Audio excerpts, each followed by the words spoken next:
Conceive, believe, achieve. Shut the f*** up. This is Believe You Me on the Gas Digital Network. Well, hello from beautiful Las Vegas. You probably notice I'm not in the games room at my house for this episode of Believe You Me. It's not really an episode. We tried doing it this morning via the usual method, and for some reason it wouldn't work because I'm still in Vegas for the Dana White Contender Series tomorrow night. So I thought I'd stick around. Obviously, a big weekend, UFC 226. Just wanted to give a quick recap and let you all know we're going to be doing the regular version of the show Thursday. So it'll be a late one this week, but yeah, technical difficulties, as is a little too custom for Believe You Me, but you know, we'll get it done. We'll get it done. But listen, UFC 226, greatest of all time, Daniel Cormier. Is he the greatest of all time? Let's talk about that. For one, coming into this fight, of course, only person to ever beat him was Jon Jones. People call Jon Jones the greatest of all time. But of course, he tested positive for steroids. As Daniel said this week, he feels because Jon Jones tested positive for steroids, that removes him from any conversations about being the greatest of all time. Much like Anderson Silva. And I've got to be honest, I agree with him. I agree with him because, you know, it's a shame for those guys. It is, because steroids alone don't give you the ability to do the amazing things that Anderson Silva did and the amazing things that Jon Jones did in his career. The youngest ever light heavyweight champion, and the way he was destroying them. Of course, you know, that's technique, that's skill, that's talent, whatever you want to call it.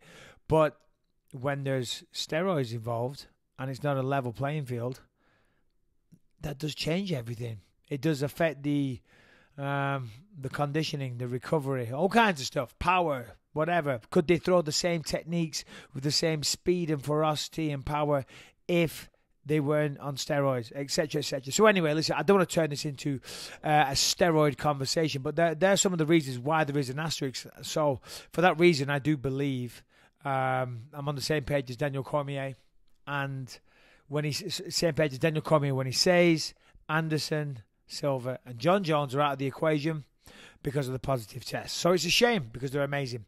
So what does that mean? That means that Saturday night, Daniel Cormier went out there as the light heavyweight champion who's only ever lost to Jon Jones, as a former heavyweight Strikeforce Grand Prix champion and the current light heavyweight UFC light heavyweight champion, which is an amazing resume. Went into the UFC, 226, took on the greatest heavyweight champion of all time, defending the belt 3 times. That's never been done before. Did them all in spectacular style. Knocked out Verdum. Knocked out some other people I forget right now. And went the distance with Ngannou. Daniel Cormier went in there Saturday night and knocked him out inside the first round. Knocked him out cold. Well, not cold. Knocked him out, dropped him, followed it up, knocked him out momentarily. Referee had to step in and save Stipe. Let's talk about that fight for a second. First of all, Stipe started off doing fantastically. He looked really, really good, I thought. And he was a victim of his own success. What I mean by that is because I thought he'd want to avoid the clinch at all costs with Daniel Cormier because, of course, DC with the wrestling background, went to the Olympics, etc., etc. That's how primarily he wins his fights. Stipe shocked me. He went forward, clinched, pushed him up against the fence, took DC down himself momentarily. All right, it wasn't a full takedown. He didn't pass his guard or anything like that. Didn't really establish any time on top of DC for that matter, but still took him down momentarily and DC popped back up. So he was winning those exchanges. He was winning the grappling sequences. He was winning the clinch. He was able to push DC up against the fence. So I think, and if I'm wrong, Stipe, I'd like to hear, but I think that sent a message to Stipe that, hold on, I can, if he didn't already believe this, dominate Daniel in the clinch. I'm the bigger guy, I'm the stronger guy, and I also know how to wrestle. So I'm assuming he went in there actually already thinking that, but then upon winning those exchanges, it only furthered that opinion and therefore allowed DC, you know, to fight his fight. DC loves to fight in the clinch. That's what he does. He's built a career on doing that. There's no one better at doing that than Daniel Cormier. Obviously, he gets the takedown. He likes to ground and pound, and he likes to go for the rear naked choke if somebody gives his back. But even if he can't get them down, he gets that collar tie. He gets the left hand wrapped around his opponent's neck and just pumps up the uppercuts. And then to the hook, uppercut, hook, all that. And he does a lot of damage there. We've seen him do it to heavyweights. We've seen him do it to a lot of light heavyweights. And Stipe, because of those grappling sequences, the victory in those, he initiated this kind of fight. And DC actually talked about it on the post-fight show. He said they noticed that every time Stipe exited the clinch, he left his chin high up. So they drilled it. They drilled it over and over again. So, and on this occasion, Stipe was backing up.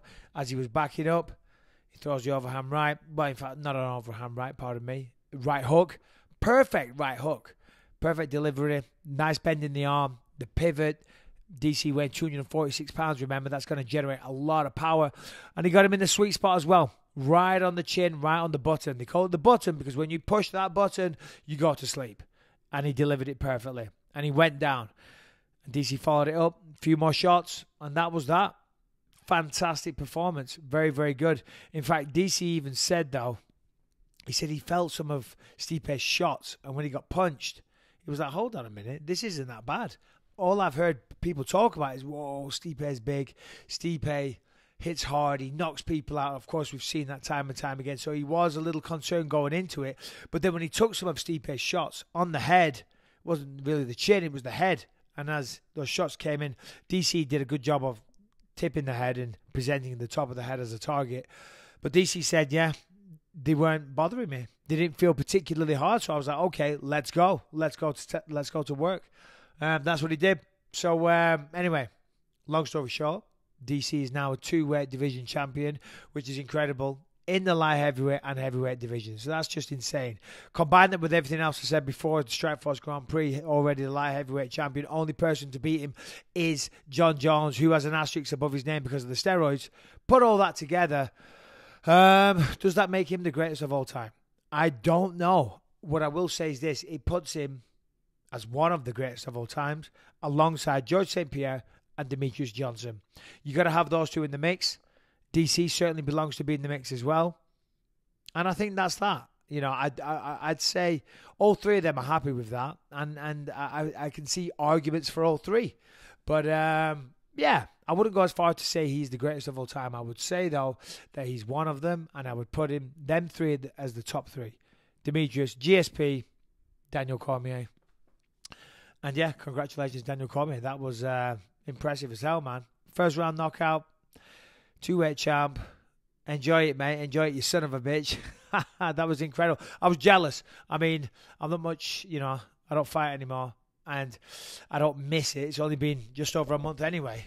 But still, seeing him do that, I was like, man, that was such an epic moment. Such an epic moment. So, I can't thank him enough. Great guy. Well done. Commiserations to Stipe. Big fan of Stipe Miocic. Wasn't his night, unfortunately. He was very, very gracious in defeat. He really impressed me with how well he took it. You know, but that's what it is. It's a sport. 2 men enter. 1 man will leave the winner. Not 2 men enter, 1 man leave. That's what UFC used to say back in the early days.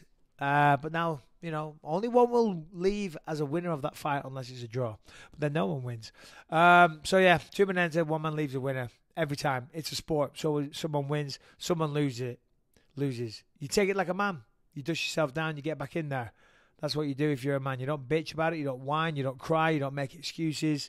You take it like a man. You congratulate the other man. And you move on. And you try and get him back down the line.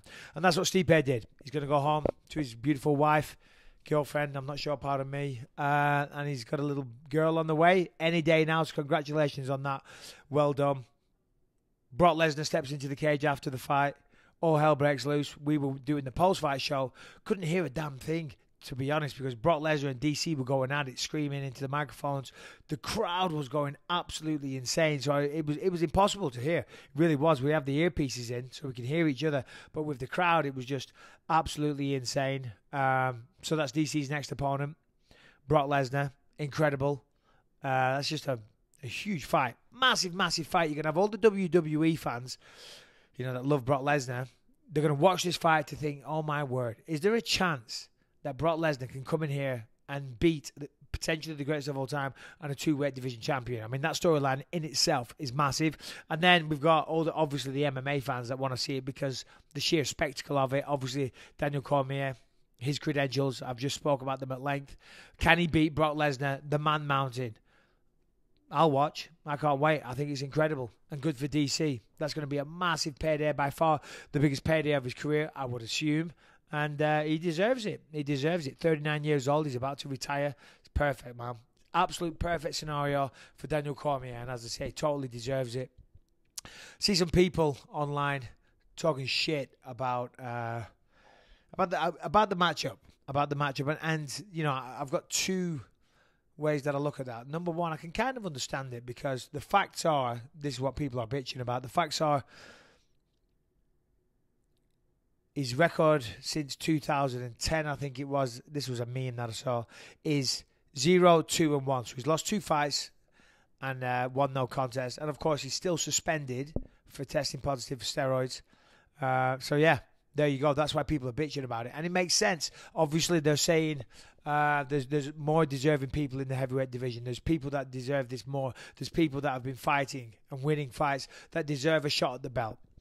And I get that, and I agree with that. And in real sport, I guess that's how it should work. But also, come on, that's an amazing fight. I can't wait to see it. And realistically, the heavyweight division, there is no clear outright number one contender now. Stipe just lost. Prior to that, it was Ngannou. Ngannou looked like dog shit Saturday night. Derek Lewis looked like dog shit Saturday night. We'll get into that maybe on Thursday's episode of Believe You Me. Curtis Blades is there. I don't think, he's quite ready for it or deserves it. Needs 1 or 2 more fights so that he builds a bit more star power and the fight can be bigger. So, and on top of that, Daniel Cormier wants it. I think as the champion, you get a say in what you want, and he wants to fight Brock Lesnar before he retires, get a massive payday. It'll be a huge spectacle. Everyone's going to watch. You're going to bitch about it, but you're going to watch. And DC wants it, and he's the champion. And from the UFC's perspective, it makes them a ton of money. So that's always good for a company. Of course, they might inherit some new WWE fans as well. So from the UFC's perspective, it's good. And Daniel Cormier is the champ. That's what he wants. And of course, judging by the crowd's reaction Saturday night, looks like they want it as well. My God, as I said, that crowd was deafening. It was crazy. It was crazy. So anyway, as I say, that was just a quick little bit about the fight. Explain why we didn't do this week's episode. Believe you me, we'll be here Thursday, me and Lewis doing the usual thing, breaking it down and being far less serious. No doubt, talking absolute bollocks. Well, I'll start trying to be serious and Lewis will turn it into absolute bollocks. But yeah, there you go. Sorry about that. Check out the full episode on Thursday. Appreciate you watching and following. Later, guys.